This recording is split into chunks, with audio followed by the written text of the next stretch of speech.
Breaking news today, a young man was involved in a serious boating accident on Lake. So they finally get me to the emergency room, and I died. They resuscitated me, got me in the operating room, and I died again. So I died twice that day. The world has its share of incredible mountain ranges, each with its share of high-profile peaks. Many people dream of reaching such elevations, but only few are bold enough to do so.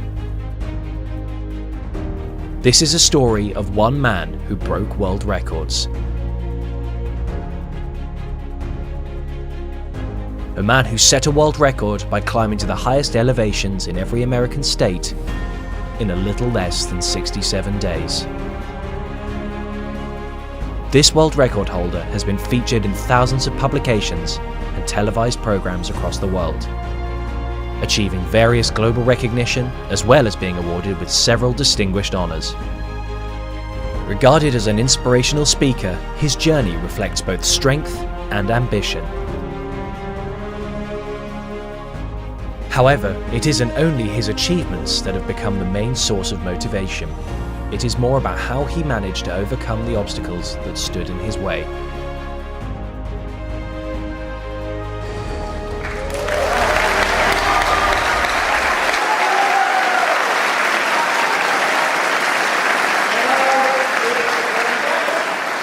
You saw that I am a mountain climber, yes?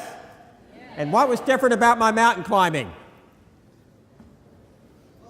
I have one leg. Okay. And which leg is it? Right. Guys, we only have two choices here. What are we going with? All right, it is the right leg. So let me show it to you so you know I'm not making this story up. And here is my leg. And I know what you're probably thinking. That poor guy, he only has one leg. That's not true. I got about 6 or 7 of these in my closet at home. So we got plenty of legs, depending on what I want to do. Now let's talk about how this happened. Now you saw that I was injured by a boat that came and backed over me. And I see this huge propeller that's just spinning right underneath the water. And I'm thinking, I've got to move. And I took one last effort. I got tangled up in the ski ropes, and the next thing I knew, wham, I was hit. And both of my legs were sucked into the propellers. So they put me on the operating room table, and I was wide awake. I did not even have an aspirin in me. All they did was numb me below the waist. They fired up the saw while I was talking to the doctor. They cut my right leg off below the knee. And that was when I realized that no matter how difficult things may seem out here, no matter how scary they may seem out here, that chaos and craziness has no power compared to the power that you have within you. There is greatness within each and every one of you. And it's not a matter of going out and getting it.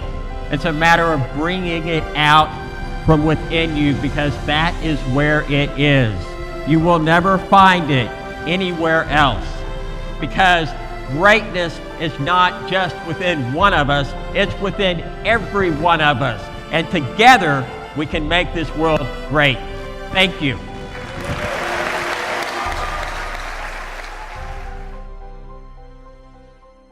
I went through a tragedy. Some of you sitting in this room today, you have gone through a tragedy yourself. So I was having to go in and out of surgeries practically every other day. And while I was in there, I kept asking this one question. This question that I was screaming when they put me into the boat. And that was, why? Why? You know, sometimes we get that answer right away. And I can't tell you what your why is in any situation that you might go through, but I can tell you when you will recognize it. It is when it not only blesses you, but it also blesses others. Sometimes it takes weeks, months, years. And in my case, it was going to take almost 20 years before I would know what the answer to that question was. Every single one of you has something to offer to every single person alive. There is no one that you don't have something that you can't give to. There is no such thing as fear. Fear does not exist. And let me give you an example. When I'm standing on the edge of a cliff and I got thousands of feet below me, I'm thinking, wow, this is amazing. And the person standing right next to me, they're literally peeing in their pants.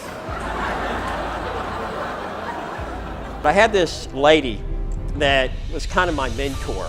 And she was only about yay tall and lived out in the desert, and called her Yoda. She looked like Yoda, Star Wars.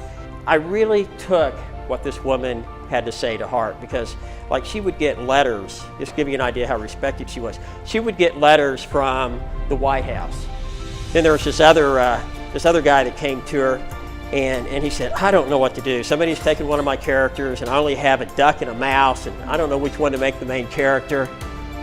And she said, well, the mouse, of course. And of course, the guy is Walt Disney. But one of the things that she used to say to me was, Todd, when you go through really difficult times in your life, somebody does something or you get hurt, you can get mad about it, scream, kick, whatever it is you want to do. That's okay. But you only get to do it for 60 seconds. Because after that, you got to get on with your life. And you just got to let it go. Look at this climbing axe. Does it look like I ever fell? Yes. I have fallen many, many times. But the mark of a true winner is not about falling. And you are going to fall. You are going to make mistakes. But what's important is not whether or not you fall or not. Whether you fall 1 time, 3 times, or 297 times. What's important is that you get back up. And that you get back up every single time. Because the one time that you decide not to get back up, that's the one time that you're going to hold yourself back from being able to get to that greatness and that power and that place that you want to be in your life. The world record was 101 days. So I had to go to the highest point of Louisiana, Arkansas, Oklahoma. We could only fly to 2 states. One was Alaska and the other one was Hawaii. That's right. Here's the highest point of Delaware. It's actually in the middle of a street. Okay, some of you laugh, but this was a very busy street, okay? So I come up to Oklahoma, which is Black Mesa, and I'm up on top. You have to hike a couple of miles in, and I'm thinking to myself, after all this climbing, Todd, you are a mountain climbing stud. That's just all there is to it. And once I got to the top, there were a group of 3rd and 4th graders waiting for me. And here I am, about 20,000 feet toward the top of Mount McKinley. You can see the 3 climbers here. At that point, I was already pretty scared.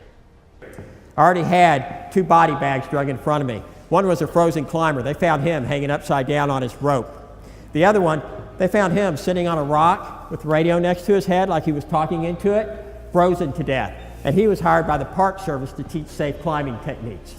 The idea behind the climb was to climb to the highest elevation of all 50 states. This is something that 32 people in the world had done.